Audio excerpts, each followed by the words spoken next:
salakaue, oku pepe uku fie hulali. Aiki hopotou, aiki mafuri, oki ifuluta makia pehe ipe.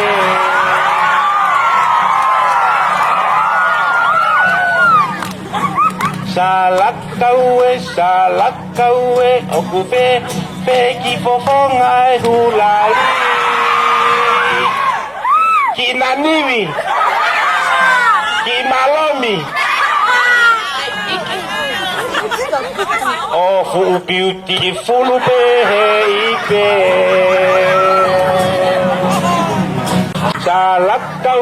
Salakaue, oku pe kai e hulari. Ano fulamu, ala take motuya.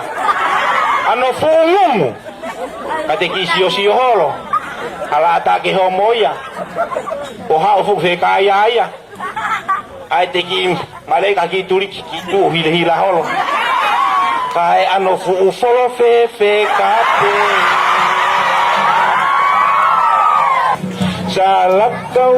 Salakaue, oku pe ki ni foi hulari. Mapuni, ki kola. Oh Yahweh, oh si ite ni ko pe ite.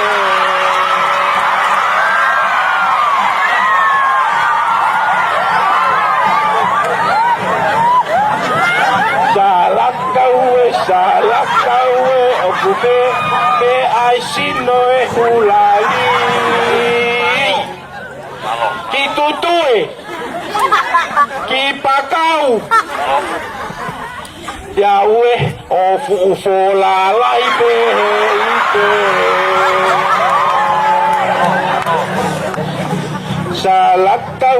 Salakaue, oku pe ai vie hulali.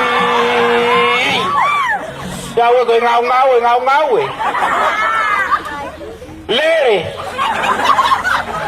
Yahweh.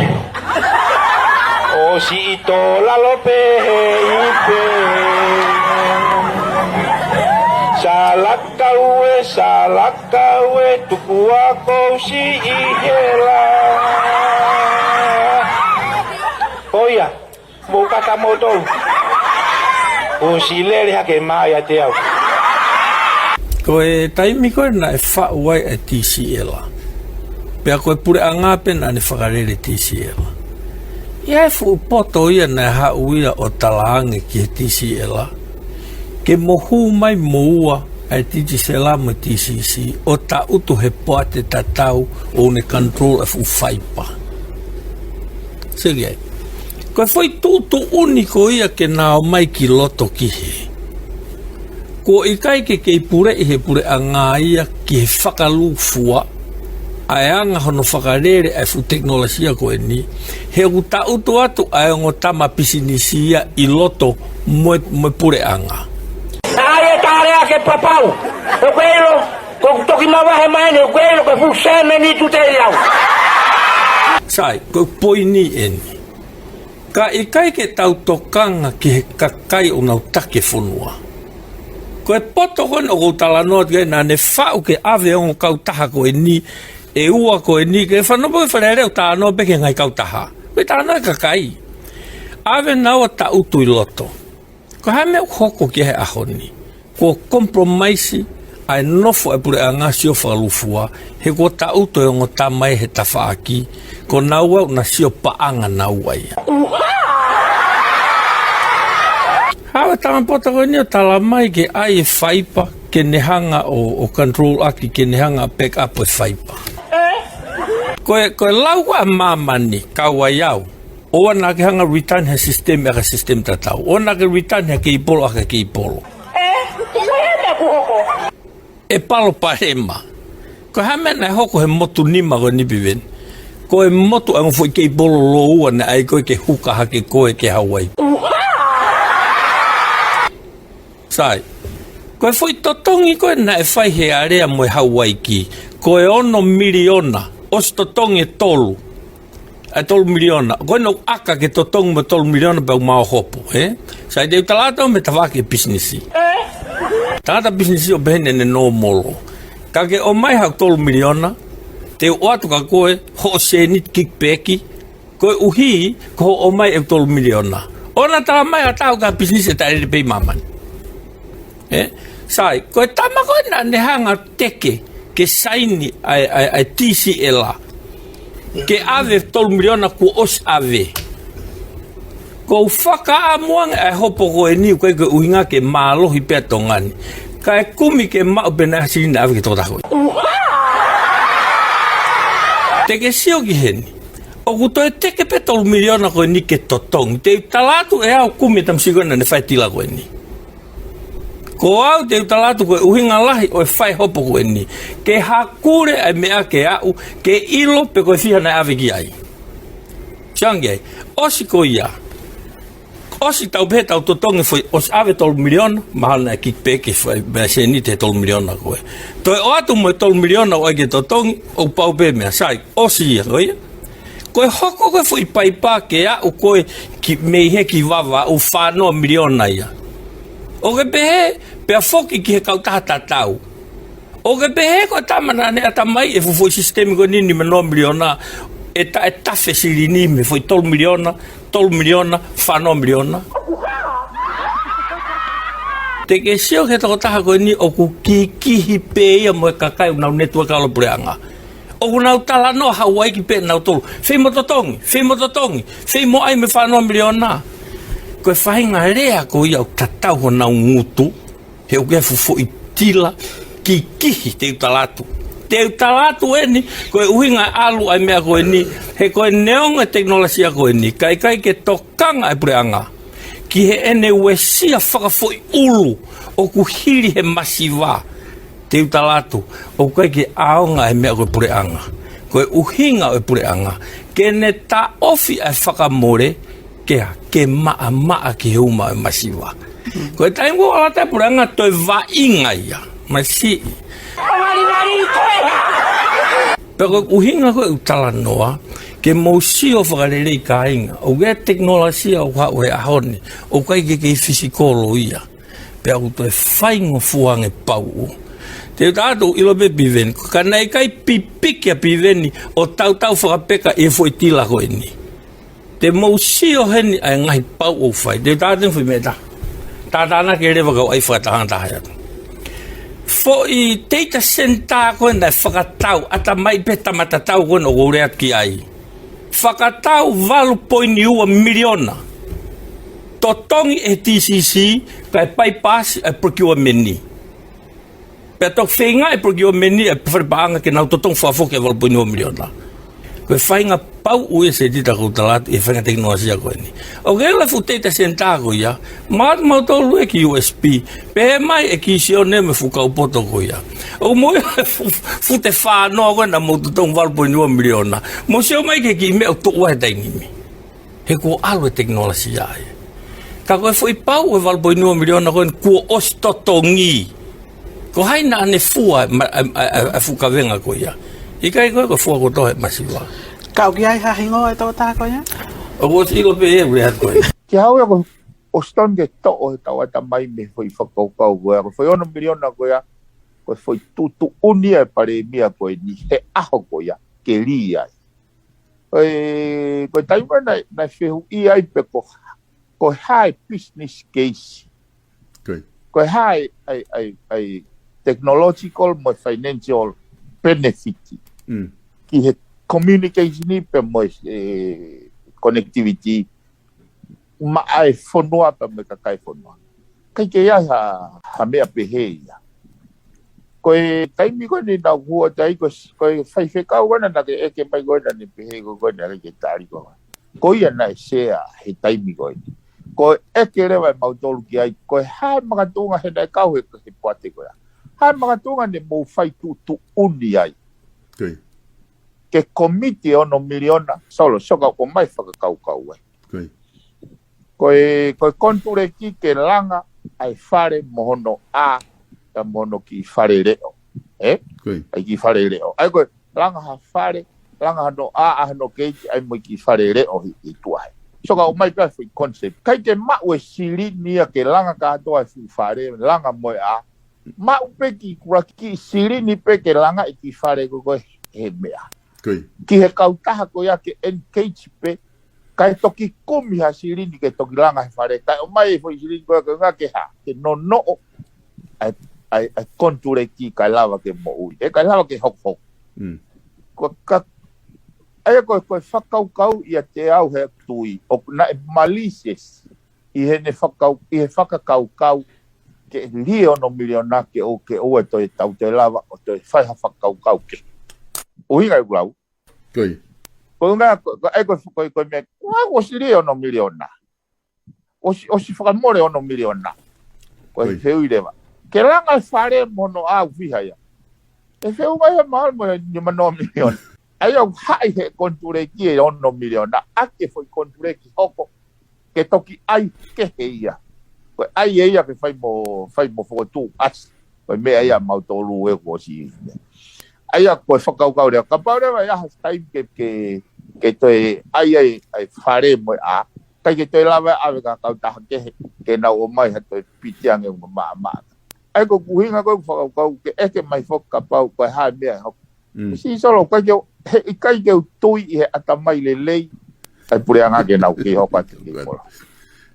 Fe bene whamatala o ku pehe ni koe o uhinga ku kei pipiki ai e pale mia i he fo i kei polo koe Hawaiki.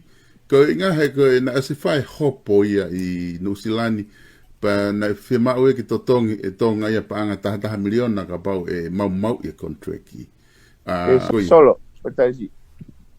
Koe tau palapare ma, koe tau tānaki mai ai vewe o kau he talanoa. Koe foi whamatala koe ta o ku hala pembe ka matao ke te. E na kai kia me pehe ia,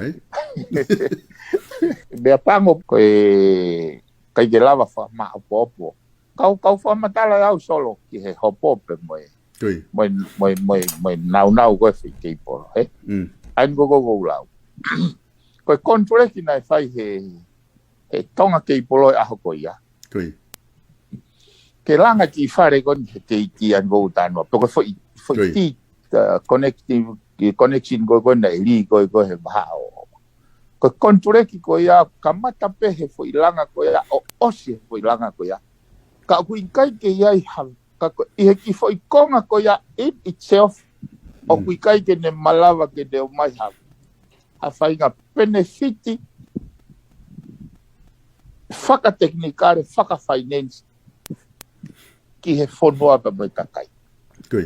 Ko iono miliona ko ia ai ko kuhinga ko foi iono miliona ke lie foi connecta i loto moan. Ke taliai ki ha taimu e toki mau hasirin ke whakakakato ake whai kei polo. Koe u proposal ko iana o savea ke World Bank, ngai tona partner, ngai funding agency. Koe whakotuna o mai he World Bank, o kui kai ke fisi polo. E toe ai ha whai second kei polo matonga. Sai. So kono tuiki koe ai me a ke lava ke puse foi ase ni tapo ko foi whakaukau. Nau hangare ono to ai foi kontureki peia ke to ma ai pe ki whare koe keiti. Pe koe ki foi connecta koe koe rihe tahi aki koe foi mea koe ono miliona. Kai depositi ai 50% pe he tauni. Ka toki totongi he ose, totongi rewa toenga he tau e taha. Pea o mai rewa pure anga, ke ne karentoa. Ta tau pe whai karentoa koe, mo whai karentoa koe ne pure anga ai kau tanhala. Ngai fu no koe ya lavu o saya moe hau mo nuku. Hanga rewa he pure anga karentoa no. Ok, hanga rewa he foi konture koni o puke mai pureanga ke nau karentoa ka pahe kai ke lava ke polo totong e akanta polo rewa pureanga ke totong te pureanga uinga pe solo sai. Ko foi komiti ko ia. Fanongo fklelei ke fkmatala. Na e kai ke ai ha business case. Ke ne hanga o mai ai ngahi criteria, ngahi makatu'unga, ngahi benefiti, ai moha whainga palani ko uhinga e technically, financially, o uhinga e whai foi totonu koe ni, ko inga he koe benefiti koe, te tau mau ai. Hala mo business case pe. Iko pau fuko i ia palani te he sea koe e poate he aha koe ia. Pe koe ha uhinga na i kau fuko e poate. Na i kai ke ne hangai o whehu ia ai tūtūni. Tamai mea koe tūtūni na i whai he tokon paremia. Ai e rung paremia koe aho. Na i whehu i he paremia koe ni malolo po iwa.